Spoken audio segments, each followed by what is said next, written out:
Hello everyone and नमस्ते। आप सभी का एक बार फिर से स्वागत है आप सभी के अपने यूट्यूब चैनल रूहानी किस्से में। तो दोस्तों, कैसे हो आप सब? आशा करती हूँ आप सभी लोग अपने अपने जीवन में मस्त, खुश, स्वस्थ और व्यस्त होंगे।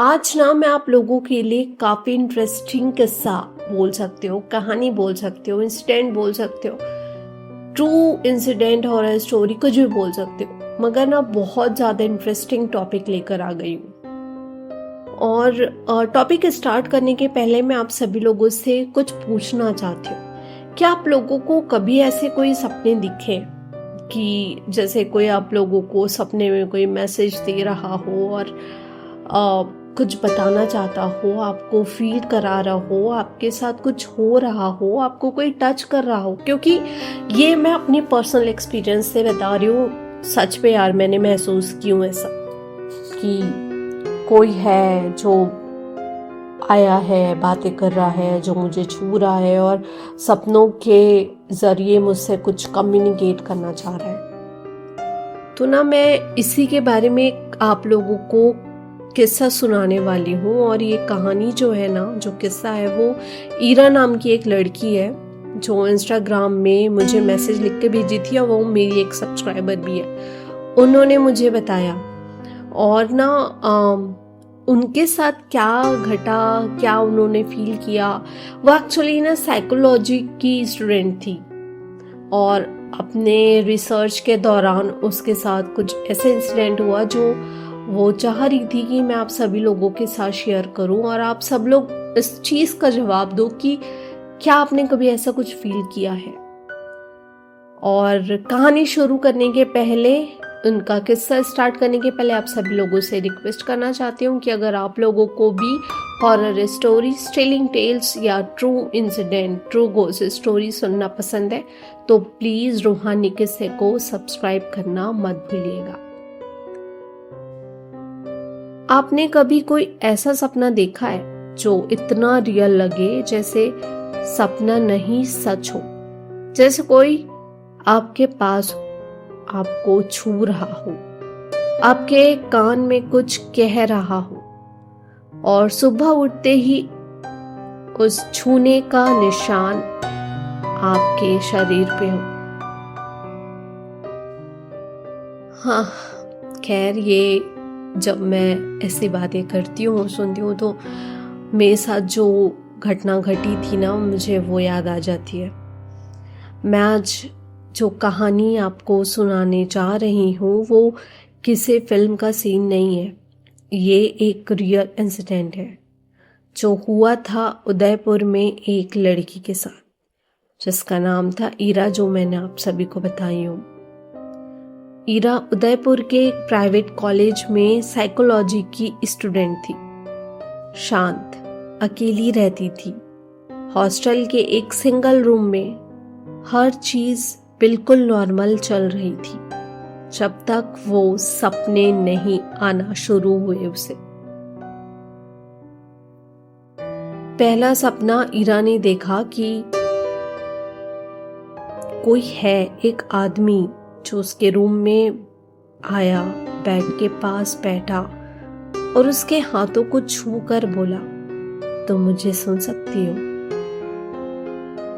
उस वक्त ईरा को लगा ये बस एक इमेजिनेशन है, लेकिन सुबह उसके गले पे 2 उंगलियों के निशान थे, जैसे किसी ने धीरे से पकड़ के कुछ बोलने की कोशिश की हो। ये सपने रोज के हो गए। रोज वही आदमी, रोज वही आवाज। कभी उसके कान में कुछ बोलता, कभी हाथ पकड़ता, कभी उसके बाल हिलाता। अब ना ईरा डरने लगी, लेकिन सबसे अजीब बात ये थी, उस आदमी का चेहरा क्लियर था और उस चेहरे को ईरा पहले कहीं देख चुकी थी। ईरा ना अपने प्रोफेसर से बात करती है और अपने सपनों के बारे में बताती है, और जो वो सपने में जो इंसान को देखती है ना, उसका पूरा डिस्क्रिप्शन अपने प्रोफेसर के साथ शेयर करती है। प्रोफेसर बोलते हैं तुम्हारा डिस्क्रिप्शन किसी से मिलता है? प्रोफेसर अनीश सक्सेना। ये सुनते ही ईरा के पैरों तले जमीन खिसक जाती है। अनीश सक्सेना, वो प्रोफेसर जिनका नाम उसने पहले सिर्फ एक बार सुना था, वो भी एक ओल्ड केस फाइल में। 10 साल पहले वो इसी कॉलेज में पढ़ाते थे और उनकी मिस्टीरियस डेथ हो गई थी। लोग कहते थे उन्होंने सुसाइड किया, लेकिन कुछ स्टूडेंट्स मानते थे कि वो किसी स्टूडेंट के चक्कर में फंस गए थे, जिसमें उनका दिल टूट गया। और जो चेहरा ईरा सपने में रोज देख रही थी वो उसी प्रोफेसर का था। ईरा ने उनकी पुरानी फाइल निकाली। उसमें लिखा था, professor Anish had an unfinished psychological project about touch and subconscious dreams. वो ये स्टडी कर रहे थे कि क्या किसी के टच सपने के थ्रू महसूस किए जा सकते हैं। ईरा समझ गई थी ये कोई सपना नहीं, ये किसी अधूरे एक्सपेरिमेंट का असर है। और हो सकता है अनीश ने किसी को चाहा हो जो उनकी रिसर्च का पार्ट थी, और अब वो ईरा के थ्रू उस रिसर्च को कंप्लीट करना चाहते हैं। ईरा ने अपने रूम में एक कैमरा लगाया। उस रात भी वही सपना आया। सुबह कैमरा देखा, ईरा अपने आप से बात कर रही थी।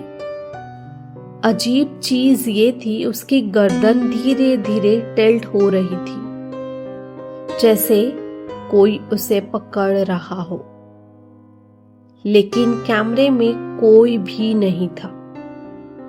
वो वीडियो उसने अपने प्रोफेसर को दिखाया। प्रोफेसर ने सीधा जवाब दिया, ईरा ये जो आपके साथ हो रहा है, लेकिन ये साइंस के परे है, इसे सिर्फ एक इंसान समझ सकता है।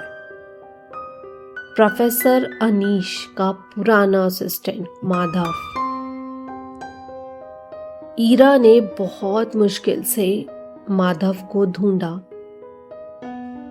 वो अब एक हर्मिट जैसे जिंदगी जी रहा था। जिन्हें नहीं पता है हर्मिट का मतलब, मैं बता देना चाहती हूँ कि उसको ना सन्यासी बोलते हैं, जो पूरी दुनिया से कट ऑफ हो जाता है और सिर्फ अपनी शांति और अपने में खोया हुआ रहता है।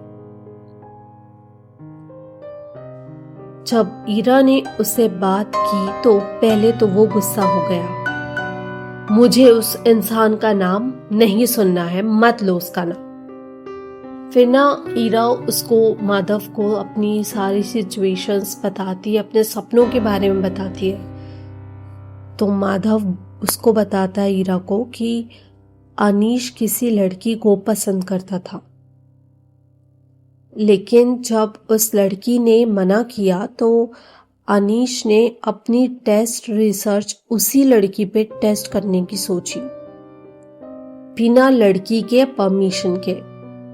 और उस रात उस एक्सपेरिमेंट के बाद वो लड़की मेंटली अनस्टेबल हो गई और अनीश ने गिल्टी में आकर अपनी जान ले ली। लोगों के सपनों में आता है जो उस लड़की के जैसे दिखते हैं या जिसमें उस प्रोफेसर को कोई कनेक्शन मिलता है।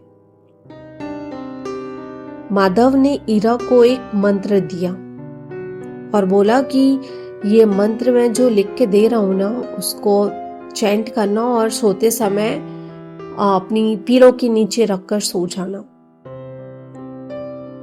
लेकिन ईरा वैसे ही करती है और अपने पीलों के नीचे वो मंत्र जो माधव उसको लिख के देता है ना, उसको रख के सो जाती है। लेकिन जिस दिन वो ये करती है, जिस रात को ईरा सपने में कुछ और देखती है। इस बार अनीश रो रहा था, कह रहा था मैं सिर्फ अपनी बात पूरी करना चाहता हूं, बस एक बार मेरी बात सुन लो। ईरा ने हिम्मत करके सपने में पूछा, क्या चाहिए तुम्हें? अनीश बोला, किसी को बताना कि मैं सिर्फ पूरा नहीं था, मैं सिर्फ समझाना चाहता था कि इंसानी सबकॉन्शियस में टच के क्या मतलब है। मैं जो किया वो गलत था, लेकिन मुझे दुनिया से मिटा मत दो। सुबह ईरा ने वो मंत्र जला दिया और उस दिन के बाद अनीश का स्पर्श कभी नहीं आया। कहानी यही खत्म नहीं होती। ईरा ने अपनी साइकोलॉजी के फाइनल थीसिस में उस रिसर्च को लिखा बिना अनीश का नाम लिए, लेकिन वो कहती है कभी कभी जब वो अकेली होती है तो उसे लगता है जैसे कोई उसके हाथ पकड़ के कह रहा है, मैं यही हूं। तो दोस्तों, सपने हमेशा झूठ नहीं होते। कभी कभी किसी का अधूरा इमोशन, किसी का अधूरा काम सपने के जरिए हमसे स्पर्श करता है। क्या आपने कभी ऐसा सपना देखा है? अगर हाँ, तो सोचना जरूर, कहीं कोई आपको महसूस तो नहीं कर रहा।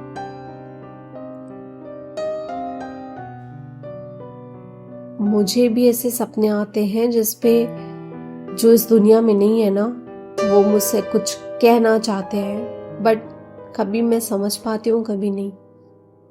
खैर, इतनी थी आज की कहानी के साथ जो ईरा ने मुझसे शेयर की और बोली कि आप सभी लोगों के साथ शेयर करूं।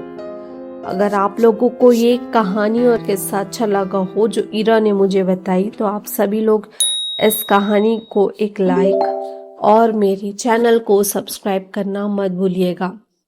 साथ ही आप लोगों से कहना चाहती हूँ कि अगर आप लोगों के पास भी कोई कहानी है, कोई रियल इंसिडेंट है जो आप लोग कभी ना कभी किसी ना किसी के साथ देखे होगी, हुई हो, या कभी खुद का एक्सपीरियंस हो, तो आप सब लोग और चाहते हैं कि मैं अपने ऑडियंस के साथ शेयर करूं, तो आप सब लोग मुझसे इंस्टाग्राम के थ्रू कनेक्ट कर सकते हैं।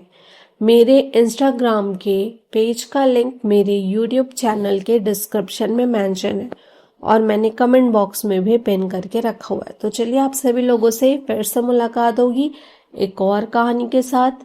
तब तक के लिए bye bye, take care and thank you for watching.